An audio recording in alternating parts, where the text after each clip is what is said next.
Okay, there's a question that could be fun to elaborate on. It's from Michael Mariano, and he says, "Do you have like 5 essential to brings while inside a camper van?"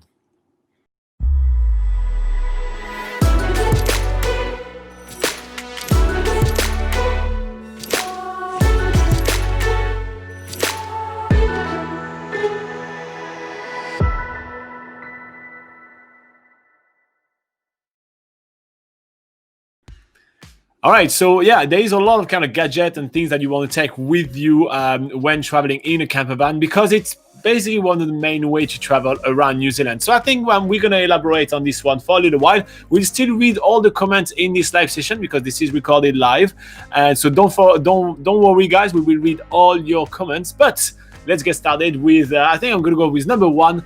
I think you want to get one of those USB plugs that goes in the cigarette lighter, and you'll be able to charge your phone on there. I think that is make life so much easier than trying to go at the back of the camper van to charge your phone or anything like that. Just having everything just right in front of you is really handy, because you're going to use your phone for everything. You're going to be taking some pictures, you're going to be chatting with friends and family back home, you're going to use it as a GPS, you're going to try to call some people to book your next accommodation or your next activity or anything like that. So I think it's extremely important to have your phone charged at all time. And nowadays, I don't want to complain too much, and I don't want to sound like an old man, but my battery on my phone does not last an entire day if I use it. It drives me nuts. It's definitely best to charge it while you're driving. I know. I used to have a Nokia 3310 back in the days. It was called a brick, and you charged it once a week. But now my phone does everything, and it's fantastic, but it doesn't last a day, so it drives me bonkers.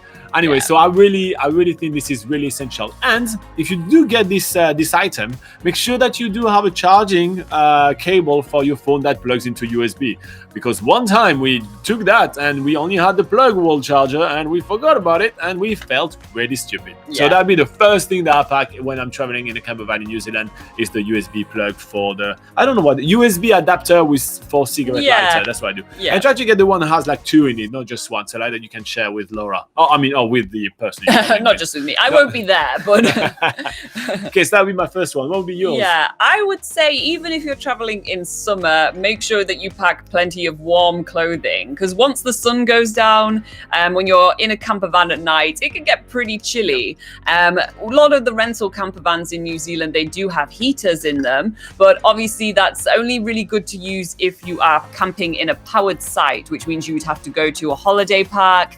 And that way you could have an electric heater on and that would be totally fine. But if you're planning on doing any freedom camping, or maybe going into a Department of Conservation campsite, and you maybe you don't want to put the heater on because you don't have enough power in the reserves left in your camper van, then you definitely want to have some warm clothing to wear at night, even in summer, but especially in winter. I probably don't need to tell you about winter. You definitely need to have warm clothes then, but also in summer, because on the evening it will get pretty chilly. Definitely bring some extra layers. Robin and I definitely favor having merino wool layers, but you can have like warm fleeces. Just make sure that you do have extra woolly socks and that sort of thing. And that extra bit of warmth on a night is basically will make it feel so much better. It can really ruin your mood if you're like super cold on a night. That it's not really like a gadgety type thing, but it's just one of those things that's it's good to have on a camper van road trip, no matter what time of year that you travel. So the one I have next is not necessarily like a tech gadget or anything like that, but it's microfiber towels. One of the really painful things that happens when you travel in a camper van is that things stay wet and a bit damp and everything like that. It can get a little bit annoying. But if you get those fast drying microfiber towel, you get to take your shower in that holiday park that you're at, and then you come back and you just have to hang the towel for only about an hour or two, and then it's completely dry, and you don't have this musty and wet smell all around the camper van at all time. Plus, on the next day when you're about to take your shower, the towel is dry, rather than having to dry yourself with a wet towel for the whole trip. It really drives me nuts. And on top of that, what I really like about the travel, it's called travel towel or microfiber towel or anything like that.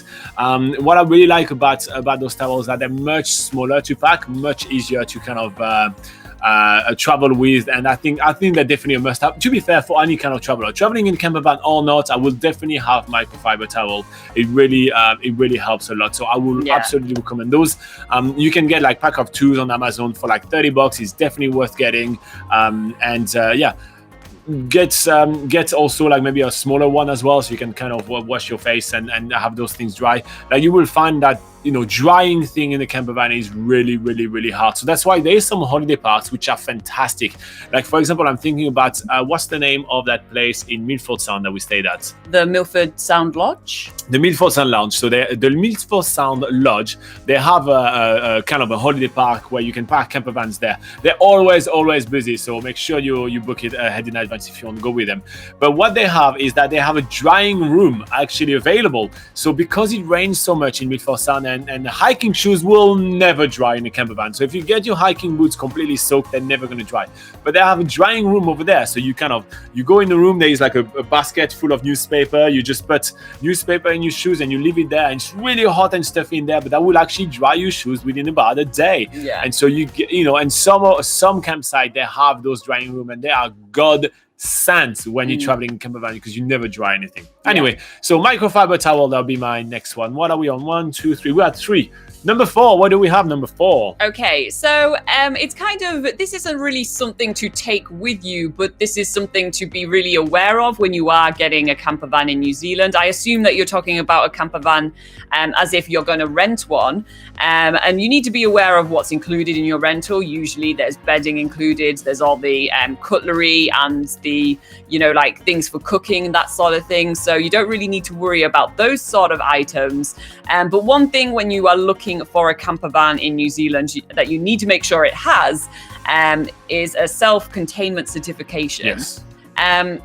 So if you are wanting to travel around New Zealand in a camper van and stay in some places for free, for instance, you can stay in some certain campsites for free, and you can stay in some car parks in certain cities for free, and stuff like that. Basically allows you to save money while you're traveling around New Zealand. Then in every circumstance, you need to have a self-containment certification.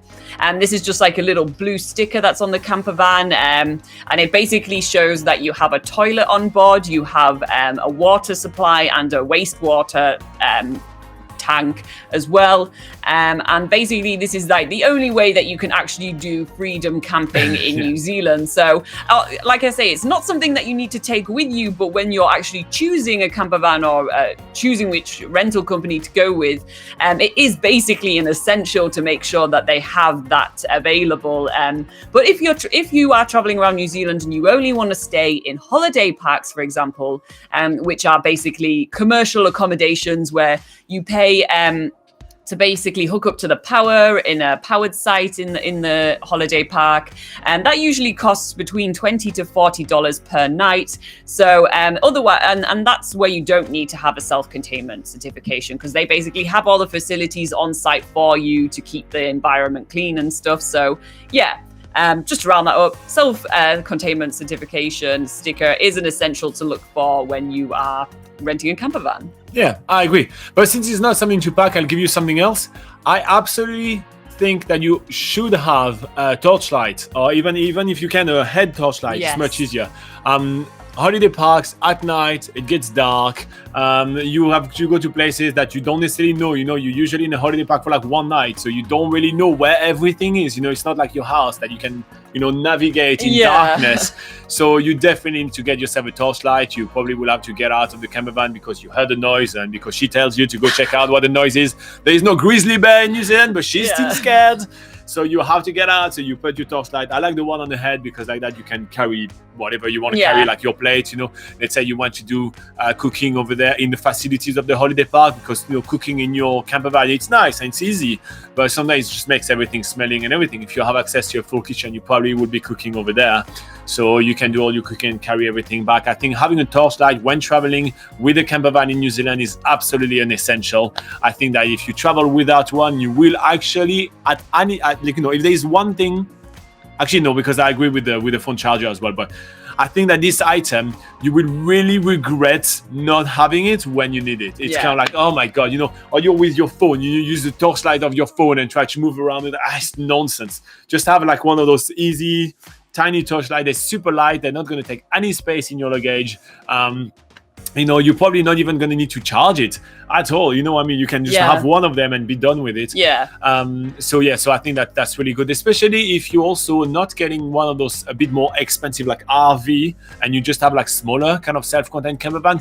You're probably not going to want to drain the batteries all the time by having all the lights on at all times. So if you want to read a book or have a bit of a chit chat in the back of the campervan or something, you may just use your light and just place it somewhere in the campervan and just have that. So I think it's really very much of an essential. Some of them you can buy them and they come with a charging pad, which is kind of a solar powered charging pad, and you place that on the dashboard when you drive, and you plug your torchlight and you do that all around. So I will absolutely recommend to have a torchlight. I think traveling without a torchlight in a campervan in New Zealand, you will regret it. I was about to say it's dumb, but I don't want to call people dumb. I just feel like honestly it's such a life changer that you wouldn't want to go back. So that's what we say.